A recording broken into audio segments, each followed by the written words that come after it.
It certainly was not easy to find this, but here we go. The PRS Chleo. Welcome back, Troglodytes, to your daily dose of guitar information, the Trogly's Guitar Show. PRS has been rocking the boat lately. I'm really excited to try this new model. Wow, this guitar, this case, we're gonna talk about it all today. But first things first, let's go ahead and get my first impressions of this. So it just basically looks like your regular Super Strat, but it's very, very different for a PRS guitar. They've definitely changed a lot of these contours up, but look how thin it is on the edge there. That is just insane. We're just gonna take a second to fully take this in. Like, it's a little bit chunkier over here, but the edge that you're playing, like right where it rests against you, yeah, you're just right there. I can see why Herman Li designed it like this. Now, if you're wondering why it gets obnoxiously thick right there, that's because that's where your output jack is. And in order to make sure the rest of the body could be as thin as he wanted it, they just let it be happy right there. But as far as our neck profile, that's really wide feeling, but thin on the back. And then PRS is well known for its bird inlays, but on this particular model, for reasons that we'll talk about very shortly, they decided to go for little dragons, and we get some scalloping going on. I will say though, the headstock, in my opinion, is a fail. Like, it's cool, don't get me wrong, we have a nice shell Paul Reed Smith. I don't think I've seen that before. But like the rest of the guitar, it's completely satin. And I think that works well on our maple neck as well as our mahogany body. And you can make the argument that a gloss top would be cool as well. But I still think the pink and the purple color works well with the satin finish, but falls a little bit flat on just straight rosewood. Because as compared to the rest of the guitar, it really is quite dull looking. At least on the first impressions against that really nice jet black ebony case. You can kind of see what I'm talking about even against my wall here. Then of course we got a lot of cool carving up here to make upper fret access easier. So everything that we just talked about is a personalized spec for Herman Li.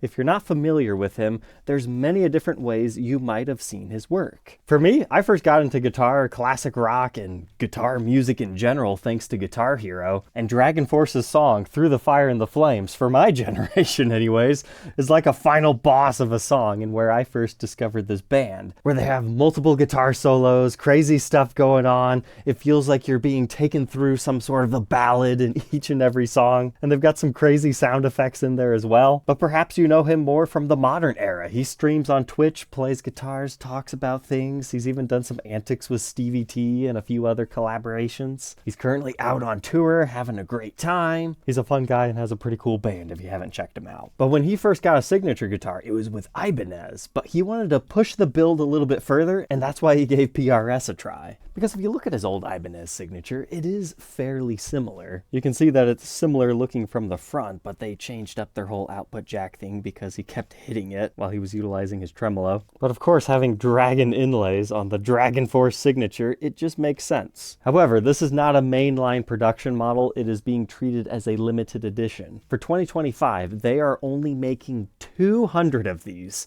which for all the DragonForce fans, the Guitar Hero lovers, and the people who follow him on Twitch, honestly, that is a very limited number. But you also have to remember, this is custom shop PRS, really expensive stuff. They were $6,850. However, they sold out nearly instantaneously.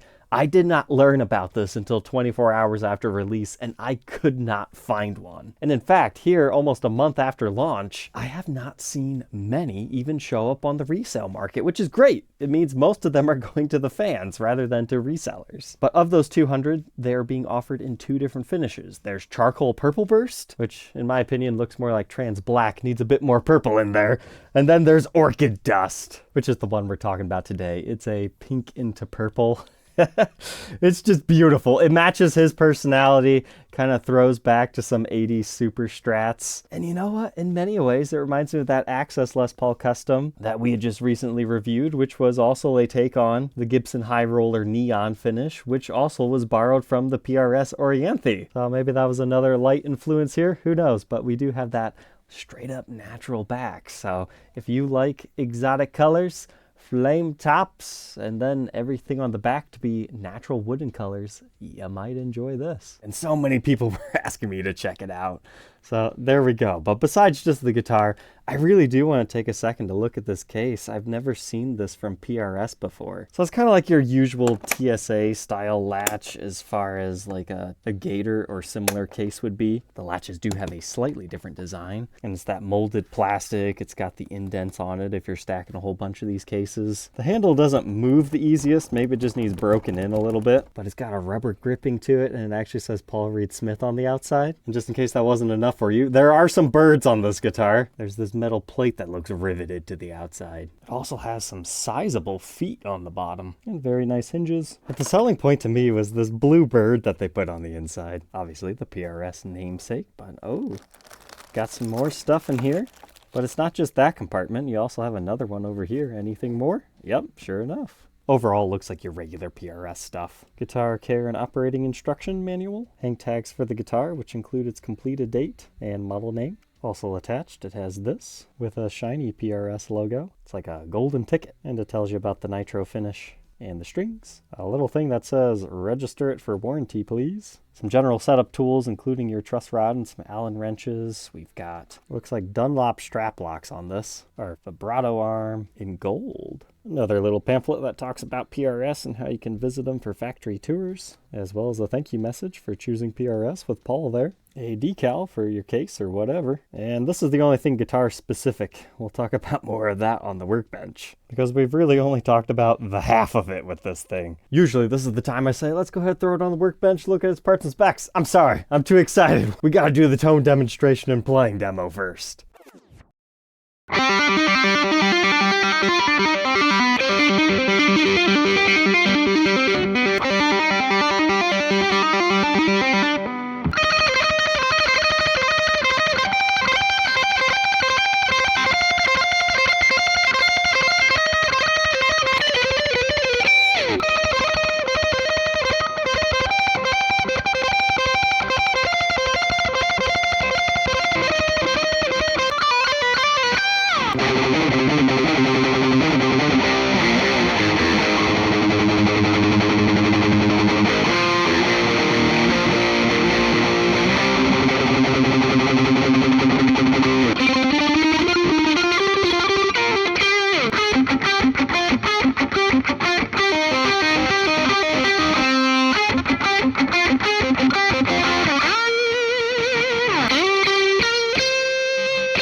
So here we are on a strap. Plugging it in for the first time is a lot of fun. So I never thought about how certain jacks would actually be a little bit thicker in the area, so it makes sense why that had to be so large. But it's in your guitar. You could technically wrap it into your strap real easy.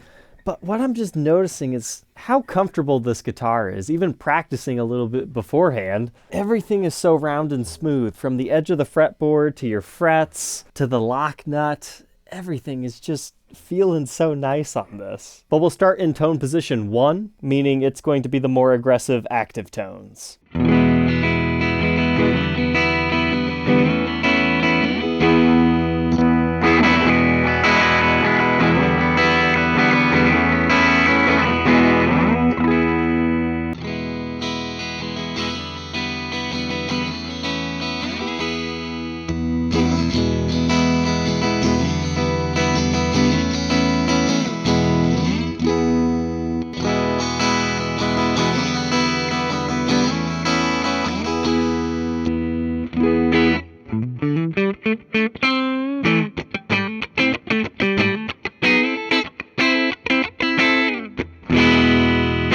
know, for active like tones, I think that sounds pretty good. Kind of funky on that neck pickup.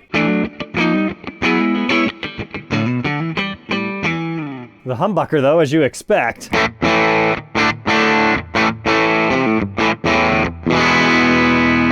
That's the clean channel. Then our middle position.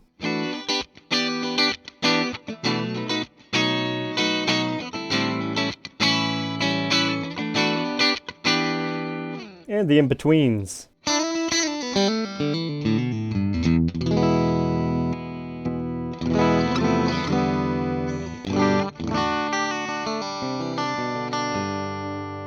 Now let's try voicing 2 by pulling up our tone position. This is supposed to be more regular humbucker tones.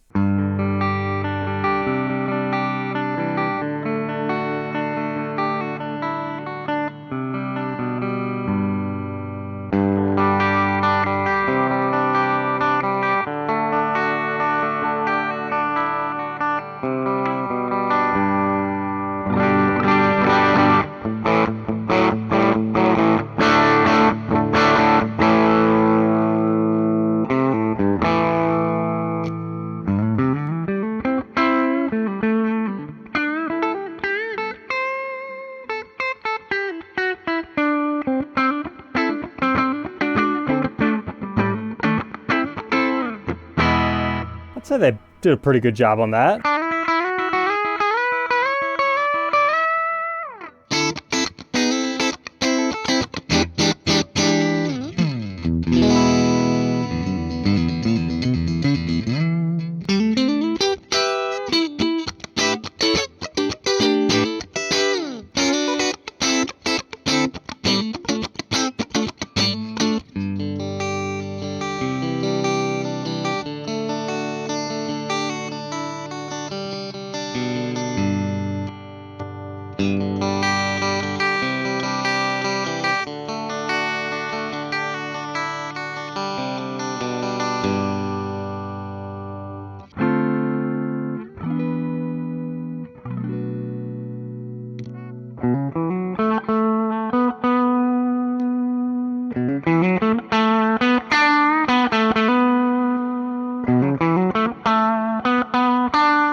Even as a traditional non-active pickup guy, I like these. In fact, in a blind test, I'm not even sure I would think those were active Fishmans.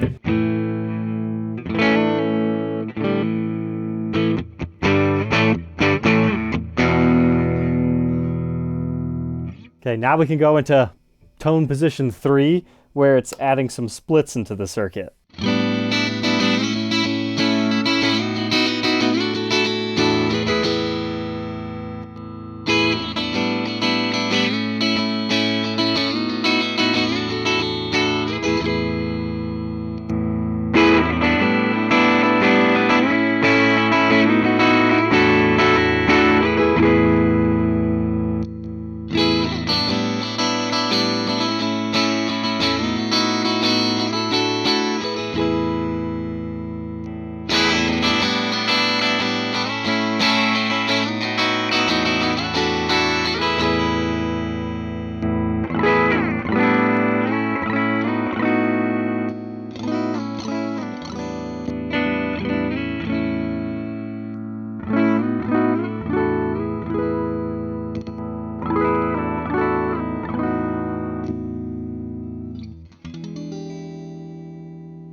Even the settings that do have a slight active punch to it, it's more like a piezo.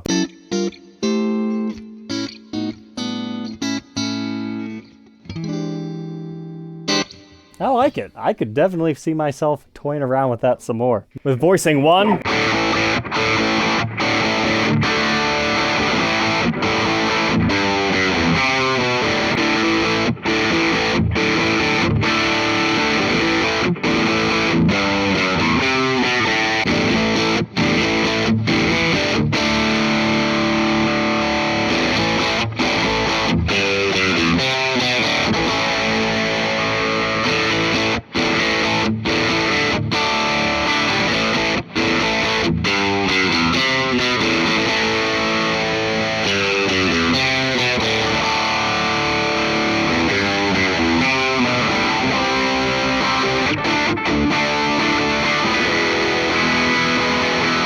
say works pretty nice for a classic rock tone too. I do notice the ambient noise in the room from the amp sounds like a muffled radio signal.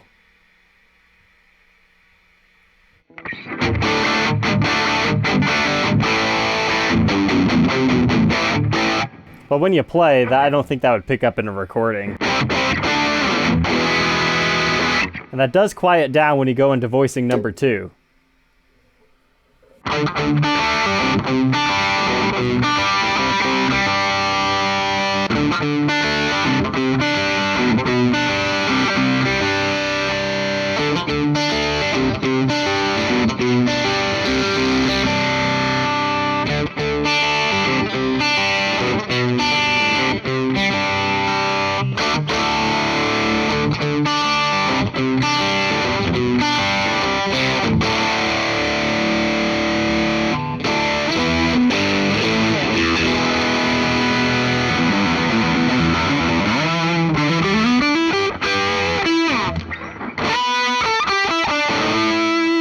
And now voicing 3.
Now that we've had our fun, it's time to get schooled on all the parts and specs.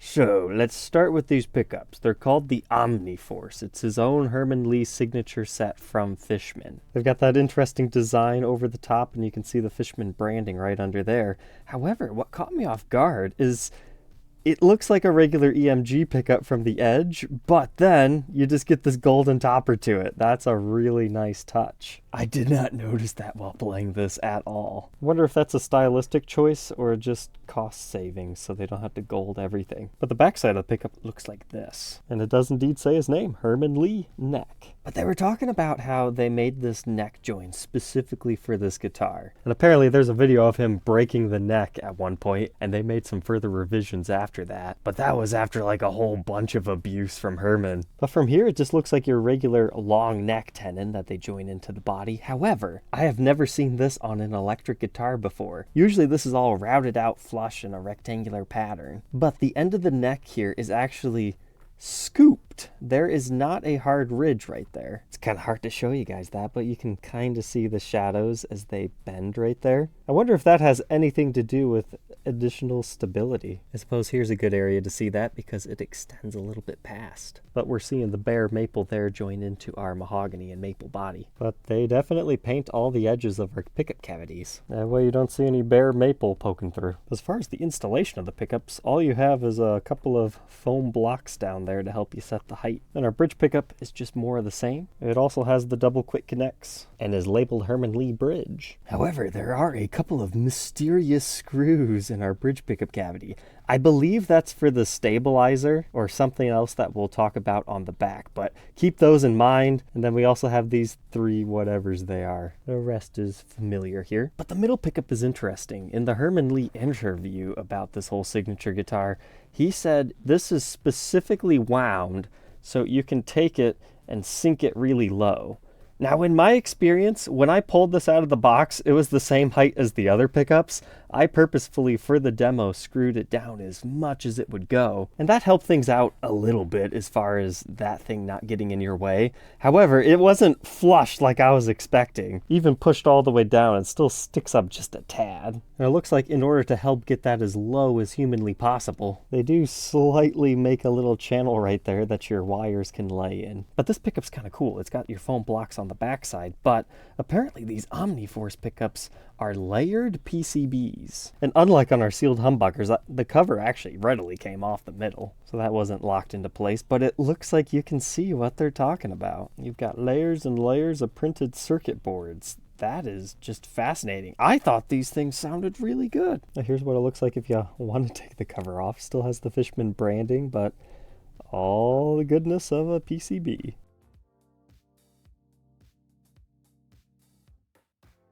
You know what? Maybe I'm wrong. Maybe that's not what those little routes are for after all, because the wires don't really seem to fit in there. In theory, though, I think that would be a good idea. Route away a little bit. That way the pickup could go even lower, because that's the only thing I noticed that stops it from going as far down as it could. But here's a look at the plastic cover. It's got that similar little line design on it.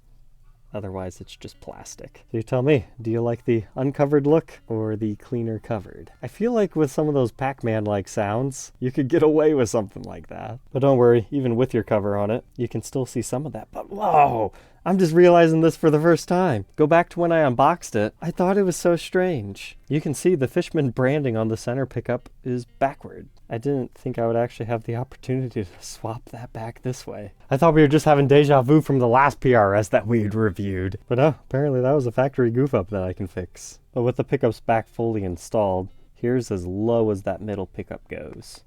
So just barely sticks out and over. But again, if you wanted to take a little Dremel and give your wires a little bit of room, now PRS and the guys that work the company, they're smart guys. You have to remember there's a tremolo cavity under that. Maybe there's just not enough room. So I guess be careful if you're going to do something crazy. But I think that's pretty good for most people. As far as our vibrato stuff, this is a Goto bridge. It's made in Japan. It's the GE 1996T model, if that means anything to you. As I was saying at that first of the demo, this must be a really high-end one because everything is just so smooth. Like you're not getting caught up on anything and scratchy. It certainly matches everything else on this guitar, and I thought it stayed in tune phenomenally, but it does have a stabilizer bar in the back. Maybe that helped. Because normally I don't mess around with Floyds even if I have them on the show, but this one, it was too tempting not to give it a couple of tries, and I don't know if it came back exactly perfect. That comes down to setup, but it sounded close enough to me. I've definitely had much worse. As far as the trem arm, you can just pop that in and out at your leisure, or if you want it to stick around in a certain area, it looks like we have a hex screw here to further secure it if you would like.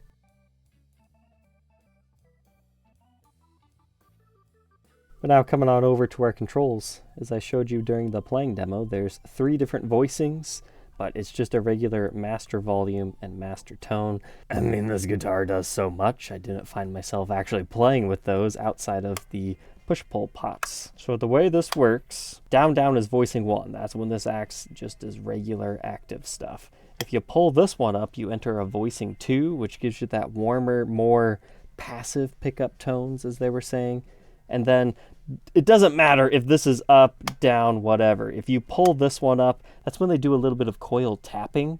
It just gives you some slightly more aggressive single coil tones. You can see the official diagram right here. Another difference that we saw and heard while playing is, depending on which position you are, determines, are you utilizing the neck and middle in your combination at the center position, or are you just utilizing the dedicated single coil, as well as different coils within the pickups. So very deceivingly simple on the front, but wait till you see the back. But this just has all your regular PRS appointments. I always loved the toppers to their toggle switches. But looks like they needed a little bit more meat right here, so the top also carves up here. Same thing for our output jack, but we'll take a look at that over on the back. Now all of these are sold with a 10 top, so you can order it blind and kind of know what to expect. I would say I'm happy with the result of this. It's a nice pinstripe flame. It's not the tightest that I've ever seen. I tend to prefer a really wide flame, but this works with our little orchid finish here.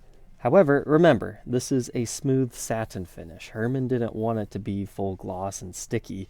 And I will say, I was playing this quite a bit. I did feel like maybe it was my hand rubbing off on it, or it's just the initial break-in of the guitar, but it wipes down nicely. And it doesn't seem like it's going to quickly buff up, but if you look at Herman's own stage-used examples, yeah, you can see when you rub against it, it's like any other satin finish, but it is a true nitro.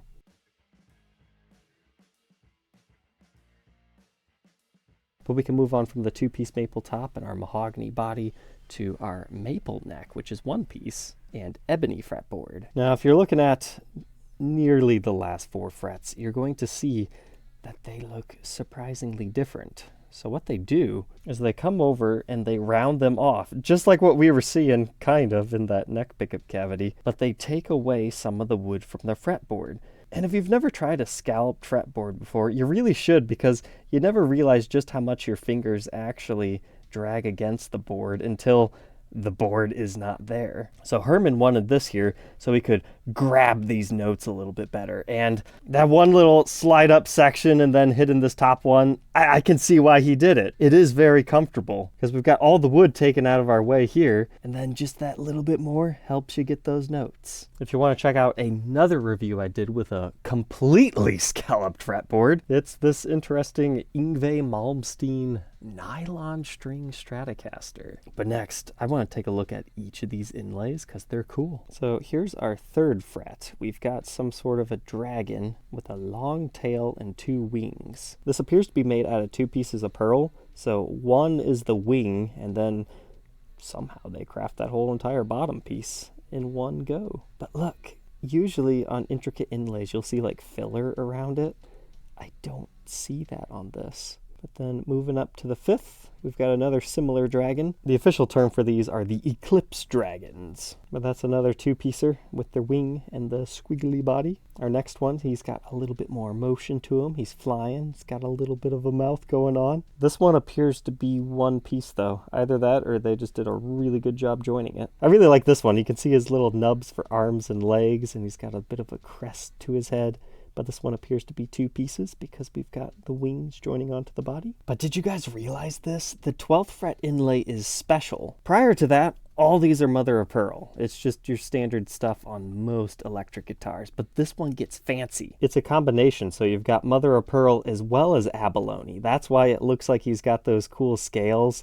This is really actually quite intricate for them to do as many as they had to, because he's got a little fire coming out, or his tongue. I would say that face is much more detailed than on the other ones.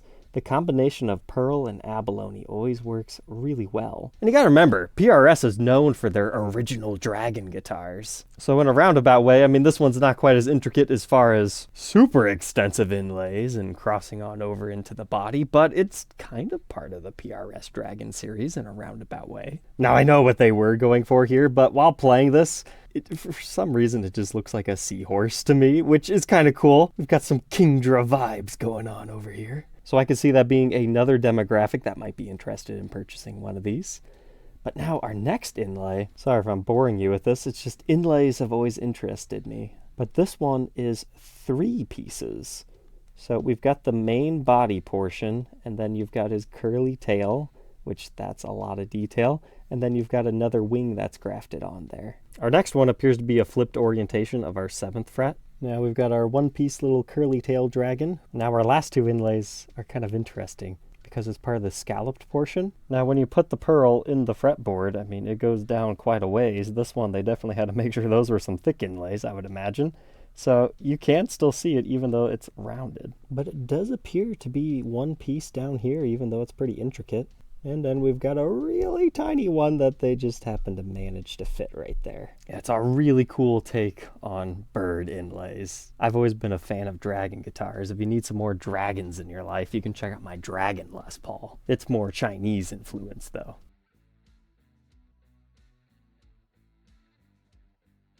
But now that we've appreciated that, let's look at our neck specs. About 1.74 inches at the nut. Wow, really? Almost 212 by the 12th? But then about 0.74 at first fret neck depth. Only 0.83 by the 12th. It's simply described as the Chleo neck, so that doesn't really help the average person. Here's a look at that neck profile at the 1st fret and the 12th fret. That is very different. Like you can see how it's C-shaped but a little bit wider than usual, but then here it's just, yeah, that's a wide feeling neck. Normally I don't dig that, but for this guitar, it worked. It's perfect for Herman's style of playing. And we actually have loom inlays on the side. That means they're going to glow in the dark. After I had this outside for the B-roll shots, I took this shot in the dark to help you see that they do indeed glow. I wonder if they could do a small base underneath the inlay so they could also have a slight glowing and pearl effect at the same time. But here's another thing that's unique about the guitar. The fretboard radius is ultra flat. However, I will say I did not notice that at all while playing, but it's a 20-inch fretboard radius. So you can take a look at that here on our little gauge,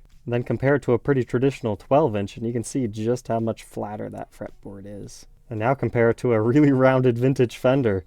Yeah, big difference. But it matches that neck profile beautifully, in my opinion. Because normally I would pick up on something like that. It's not like that BC Rich that was like just ridiculously flat. It still has a decent contour to it. And the listed 25.5-inch scale length rings true. But besides just our rolled off fret ends as well as the fretboard, I just want to say PRS must have took a lot of attention to detail on these, because even the fretboard, this reminds me of some Japanese made Fenders where they've so finely sanded the fretboard you don't even feel the wood grain anymore. This is just such a ridiculously smooth guitar. It's unfair. But we do have a locking nut system, but this one does not screw onto the top. It goes through the back. We'll look at that more here in a second, but as far as I can tell, it's just your regular lock nut done up in gold.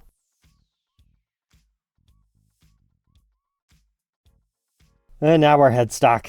I wasn't 100% sure when I first unboxed it, but now that I got to take a closer look, there's a reason why I called it shell, and that's because this actually is an abalone Paul Reed Smith logo, not mother of pearl. Usually I'm just used to that being like some sort of a silk screen. So that's the same kind of greenish stuff that we're seeing here on the 12th fret inlay. It's just looking so cool. Reminds me of the Snake Pit Les Paul. And as we talked about earlier, they're going for the satin finish, and I just don't think it pulls off this kind of ebony look as well. I just wish it could have been slightly darker. Like maybe not a full gloss, but a semi-gloss.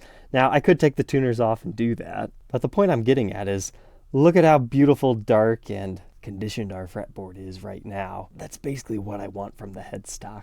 But we've got a double locking vibrato, you have locking tuners. The spec sheet calls them a phase 3 locking, whatever that means. But here's a look at our truss ride cover. It actually is a etched metal product. But as far as the Chleo, that's not actually engraved into it. It appears to be some sort of a printing on it. So Could that wear away if you scratched it good enough? Maybe. But it's an interesting dotted design, secured by one screw at the top. And our truss rod route reveals that that is indeed just a veneer over top. You can see the rest of the maple neck along the edge too. But you can see the powerful truss rod that they're putting in here. They call it the PRS double-acting truss rod with carbon fiber insert rods. So that should be an extra secure neck.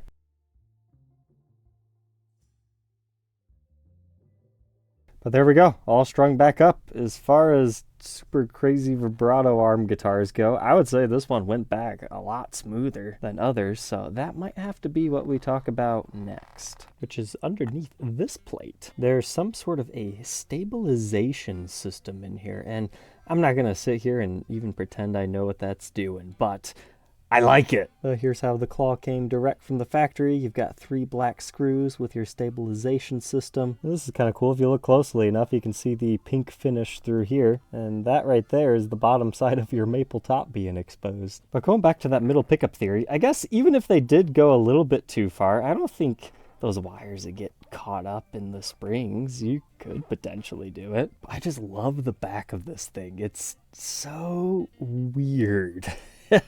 Is the best way to put it, but I'm also talking about the wood grain. This is a one-piece body, but they carve it in so many different ways. But look at that nice ringiness of the grain right there. That continues over to here, so it sculpts away a little bit. It's more bulbous in that area before you get a really large, essentially extended comfort cut over here. And the wood grain kind of follows that.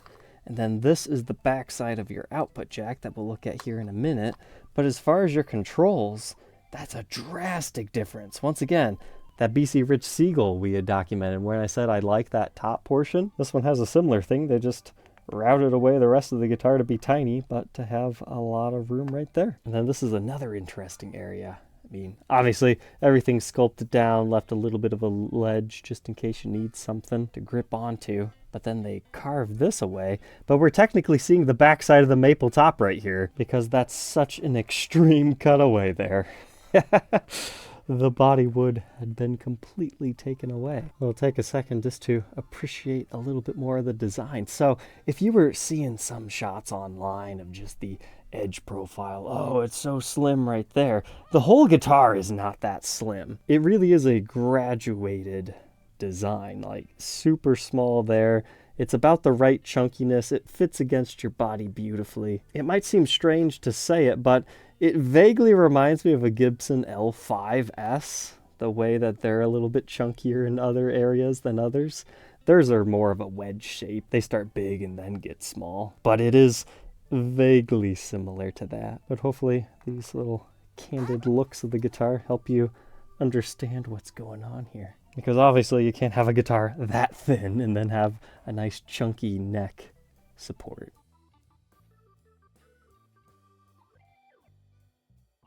But besides just all of our crazy contours, now let's talk about this. Earlier we were talking about this mystery cable. This is actually a charging cord. You just gotta supply your own power brick. Because active pickups need a battery, but to have a rechargeable one, I thought that was really cool. But it looks like it might even have a little LED light. Let's plug it in together and see. There we go. Sure enough, it tells you when it's actually doing the charging. I thought that was a pretty cool feature. However, there's a lot of people slamming this for not utilizing a USB-C port, because this looks like a micro USB to me. But maybe they chose this one because it feels like they're a little bit more secure, but hey, that's just me. But then we have 2 little dip switches back here.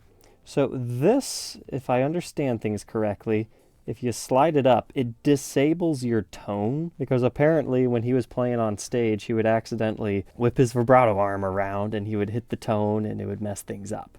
So that will disable the tone. However, the push-pull functionality still works. And then this second one, it reverses whether you want the active tone or the more passive tone on the push-pulls. So this is how I demoed it, which I believe is the stock configuration. And now as far as inside of that, yeah, we got a lot of wires here. So there's a PCB plastered to the side. Here we can see our push-pull pot for our neck and bridge positions. This appears to be our rechargeable battery that is firmly secured there. I guess that's another reason why he might have went with rechargeable, is you don't have to worry about taking this thing out ever and putting a new battery in. Now, I could also see where if you're not Herman Li and this is your only Chleo, where sorry guys, I need to charge my guitar instead of just quick swip out a battery. But I think for the at-home player, this is perfectly fine. And I don't remember what they were saying, but you're supposed to get like tons and tons of hours out of this. So I don't think charging will be that big of a deal. But check out this beefy blade switch.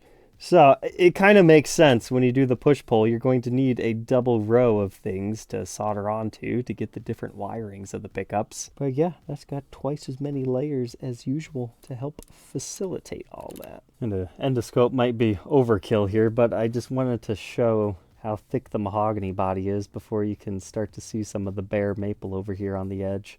I guess while we're in here, you can take another look at the battery. You can see our capacitor and push-pull pod a little bit more. Man, those things are super tall. I mean, that just barely fits in that cavity. And then don't forget, we actually have some PCBs on the back side of the back plate because those take up this dead space right there. So there is certainly a need for that. The other reason I wanted to bring the endoscope out is to show you this area. So it's kind of Saturn looking. I just thought for sure it would be circular. And then as you come in here, you just see the output jack is screwed into place.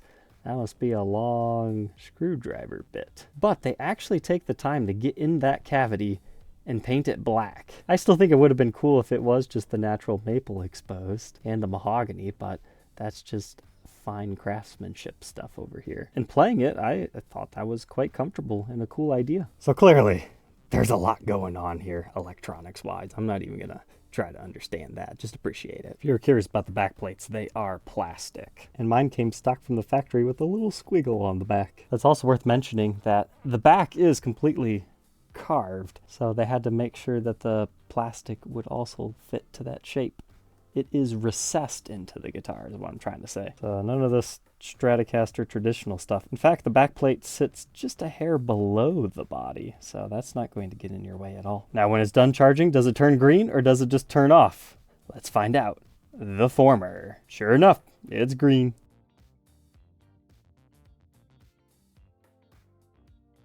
For now, moving on from our mahogany body, it's just a plain maple neck. I was kind of surprised they didn't go for some crazy figuring or unique colorations back here. But you got to remember, Herman is a high-performance player. He doesn't necessarily need any of that stuff. Just give him the strongest cut of a maple neck that you can find, and he's good. This is a complete one piece, and that's not to say that there's no flame figuring. It's just that is not part of the specs of this in the slightest. I just happened to get a little bit lucky when you can see some light flamage in this neck. But this area is so fascinating to me.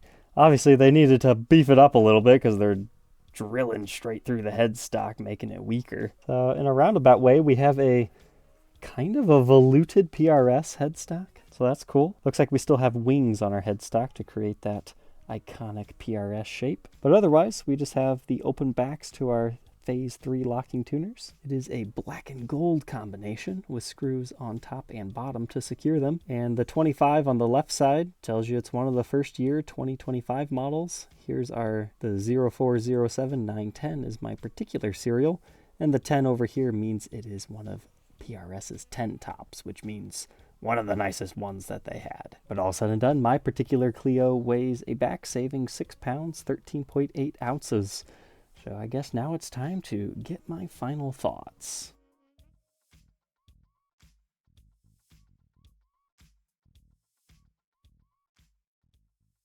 This thing's a lot of fun. When you stop trying to demo it like a demoer and just start going, hey, what are my favorite tones? There's a lot in here. Like, sure, there's 13 plus, but you'll find your few favorites and you'll just have a grand old time. Like, I'm not much of a guitar player. I enjoy playing and I enjoy documenting the history of many different models, and this was a must document for me. And sure, DragonForce is kind of nostalgic. It's built within my bones to love and appreciate that song because I view it as like a final boss. So to be able to do a vague attempt on his own signature guitar for my job, I had a lot of fun. Because normally the raw footage of my playing segments, anywhere between 15 and 40 minutes depending on the guitar. This one, an hour and a half.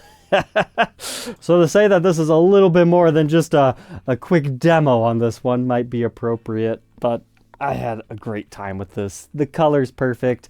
I don't even mess around with whammies much, but I was abusing this a lot towards the end, and it stayed in tune just fine, so that's always nice to have a nicely set up guitar. But as far as like the nitpicky tuning, I'm sure I was off somewhere. I do my best with the Floyd guitars. So you could say I was just the target demographic for this one, and that's why I like the guitar so much. But it really comes down to the feel of this thing. If you get the opportunity to play one of these, I think you will really enjoy it. Because I've tried other really high performance things like the John Petrucci Signature Majesty in the past, and I wasn't as in love with that guitar. And that's not saying that one's bad, it's just I definitely preferred this version of a highly spec'd instrument. Because really, if the worst thing I can say is, oh man, I wish they would have slightly glossed the headstock a little bit more, that's a pretty good review. But even if nothing else, I'm pretty sure you can buy these things separately, whether or not you want the middle pickup or not. I think his signature version of a Fishman pickup is excellent. They don't even have that typical active tone to it. Like, they do, don't get me wrong. They're nice and punchy and driving like you want, but it's not that nasty active tones that I've had out of other pickups. So, all right, troglodytes, I hope you enjoyed taking a really close in-depth look at the new Chleo, and hopefully they make some more in the future. But until then, I'll catch you guys tomorrow on the next episode. Take care.